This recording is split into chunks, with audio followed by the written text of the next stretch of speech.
Okay, we're going to work through the solutions for the Unit 2A Study Guide number 2 for the Equations and Inequalities test. For question number 1, this is a gridded response on your assessment, so you're going to be responsible for coming up with your own answer for number 1. So we're going to add 9 to both sides since we're doing the inverse operation. B over 2 comes down equals 10. Since I'm dividing both sides, or dividing by 2, I'm going to inverse using multiplication. And so 2b over 2 becomes 1b, or just b, equals 20. So if you're going to grid in, we would type in or bubble in 20, and then bubble in 2 and 0. For question number 2, similar type problem, but because there's division and there's also a negative constant, but in this case p minus 4 is all over 15, so it's actually more beneficial to multiply by 15 first to clear the denominator of that fraction. So 15 is equal to p minus 4, because the 15 divided by the 15 is 1, which doesn't change the value. And so I'm going to end up adding 4 to both sides, and you would get p equals 19. Or 19 equals p. But for these questions, they will be multiple choice for the first part of the test. So just know you will have some answer choices. For number 3, I have parentheses, so I'm going to distribute that negative throughout. So I end up with a positive 16x plus 32. Subtracting 32 from both sides, we end up with a negative 128 equals 16x. And if I divide both sides by 16, x is equal to negative 8. For number 4, subtract 2 from both sides, because I'm getting constants over the other side first. 2 minus 2 is 0, so that doesn't add any value to the right side. 14 is the result of 16 minus 2. This is a coefficient of a negative 1, so I'm going to divide everything by a negative 1. So I have v equals negative 14. And you can check your work if we put in 16 equals 2 minus a negative 14. Well, a negative negative is a giant positive, so that is 16 equals 16, which checks. So remember, you can always do your check step, especially for equations. That's going to help you. Don't ask me if it's right. Do your check step. For number 5, we do combining like terms first. So I have 4m is equal to 4m minus 25. I have variables on both sides, so I could subtract 4m from both sides. Now on the right side, I end up with negative 25 and 0. On the left side, I can't have nothing, so I do need to have 0. This is an untrue statement, so this is actually no solution.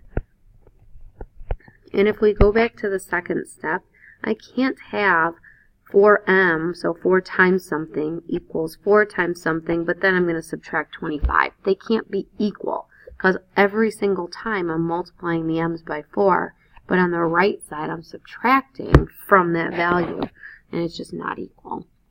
Alright, so 56 over here, x minus 14 equals negative 14 plus 56x.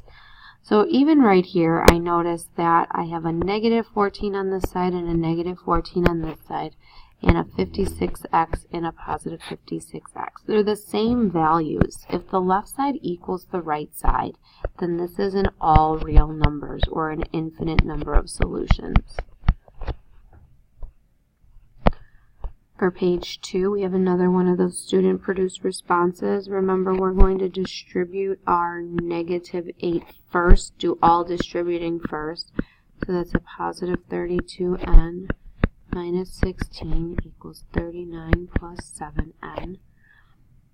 Combine our like terms. So 5 and negative 16 is a negative 11 plus 32n equals 39 plus 7n. I'm going to subtract 7n from the left and right and add 11 to both sides.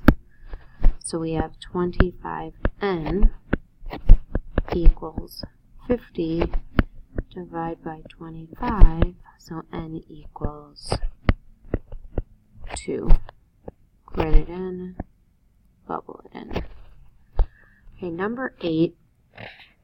If you don't like fractions, there is kind of something you can do. It's not required, but it does make it nice. So I'm going to actually show you this problem 2 ways.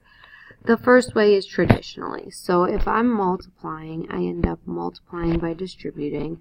We multiply our numerators and we multiply our denominators. Well, already that looks nice. Then in the second one, negative 2 times negative 5 is a positive 10, and 3 times 2 is 6, equals n plus 8 over 3. Now, this is just negative 1n plus, now these don't have like denominators, but if I reduce, this actually is 5 over 3 plus n, 8/3. So if I subtract 5/3 from both sides, 8/3 minus 5/3, now subtracting fractions, we subtract our numerators, keep our denominators the same, and I end up with 3 over 3, which that's a nice value. And over here I get negative 1n. So if I subtract n, I end up with negative 2n equals 1. And now by dividing by negative 2 on both sides, I get n equals negative 1/2. Okay, that's the first way. The second way is, suppose I had gone back up to this problem and I had instead tried to clear the fraction. So if I'm going to rewrite this, negative 2/3 times 3/2 n minus 5 over 2 equals n plus 8 over 3. This is called multiplying by the least common multiple. So first I am going to go ahead and I'm going to distribute. I'm going to distribute there. So I get that negative 6n over 6 plus 10 over 6 equals n plus 8 over 3. If I multiply by the least common multiple, that's the smallest number that the denominators all have in common. So 6 and 3, they all have 6 in common. If I multiply everything by 6, what happens is it clears the fraction. So if I multiply this by 6, 6 times 6 is 36, divided by 6 is just 6, or in this case, negative 6. 6 times 10 is 60, divided by 6 is just 10. Notice the numerators are the same as what they were originally. Here, 6 times n is 6n, and 6 times 8 is 48, divided by 3 is 16. Okay, so now if I subtract 6n from both sides and subtract 10 from both sides, I end up with negative 12n equals positive 6 divided by negative 12 divided by negative 12. N is equal to 6 over 12 is just 1/2, but it's negative. So we get the same thing, just 2 different ways. So you can either clear the fraction using the LCM, or you can use your regular operations hoping that the denominators are nice. Okay, for number 9, the directions say write your answer in step builder notation. So we're going to take our negative 36 minus 36n less than 9 plus 9n. And so I'm going to subtract 9 from both. No, change that. Sorry. I want to keep my variables on the left because it's an inequality. So I'm actually going to subtract 9n from both sides. And I'm going to add 36 to both sides. So that eliminates. This becomes negative 45n less than 45. So divide by negative 45. Divide by negative 45. So n is greater than negative 1. Set builder notation. I need to set n such that n is greater than negative 1. In number 10, now I'm writing my answer in interval notation, so I'm going to subtract 10 from both sides.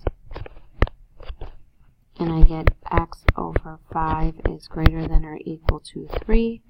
Multiply by 5. It is not a negative, so I do not have to flip the inequality symbol. X is greater than or equal to 15.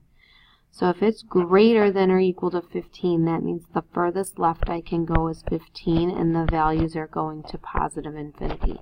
Infinity always gets a parenthesis. So now I need to decide, am I including 15 or not? I'm including it, so it gets a square bracket. For number 11, graphing my inequalities, so I'm just going to add my 6n to both sides, add 12 to both sides. So we get 1n is greater than or equal to negative 6. So closed circle on negative 6, greater than is to the right. Number 12, true or false? 8 is in the solution. Well, if I subtract 5, and I get negative 2d is greater than 10, dividing by negative 2, I get d is less than negative 5. So is 8 less than negative 5? It is not, so that is false. For number 13, which of the following is not part of the solution? So negative 8x minus 32 greater than or equal to negative 88. Add 32. So I have negative 8x is greater than negative 56. Excuse me, so sorry. I have negative 8 on both sides. I'm dividing. Since I'm dividing by a negative, I switch the sign. So make a note of that it did switch because I divided by a negative 8. Alright, 14 through 17 are all going to be free response. So with number 14, we're going to first combine our like terms. So negative 5x plus 5x, well, that's just 0. So if I have negative 8 equals negative 8, that's a true statement. So if it's true, this is all real numbers. For number 15, slightly more complicated. Distribute. Combining like terms. So here's 20 and 3 is 23. 5p and negative 3p is 2p. It's not that complicated.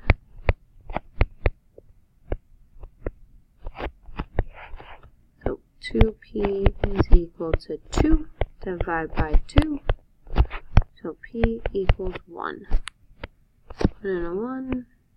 Bubble in a 1. Okay, so we bubbled in a 1. Alright, so for number 16, we have our fraction again. So I'm just going to work with fractions just because we're not intentionally giving you bad fractions to work with.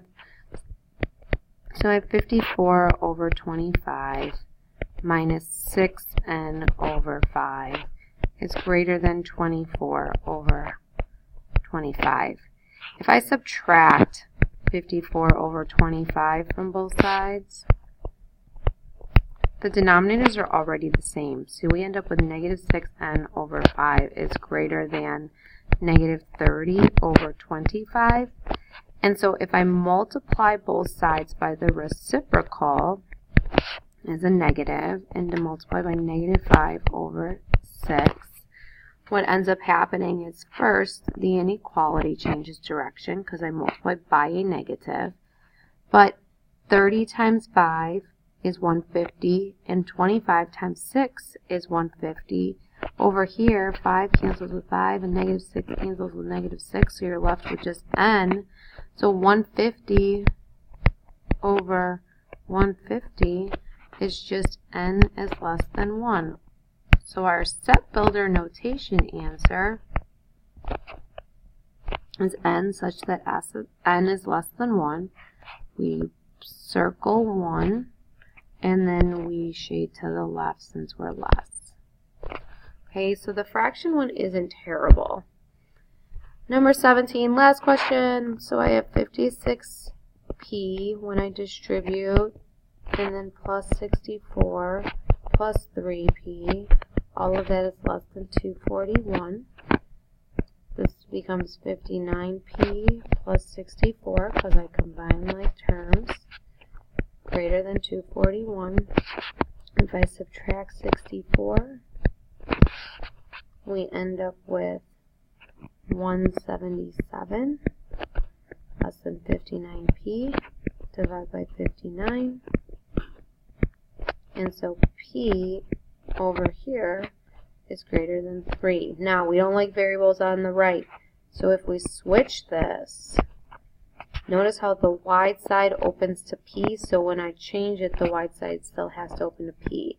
So changing it to step builder, it's p is greater than 3. Okay, so then I have open circle on p, shading to the right. Whoops, arrow got away from me. To the right. Alright, so that is the Unit 2A study guide. Hopefully everything makes sense and you're going to do awesome on your test.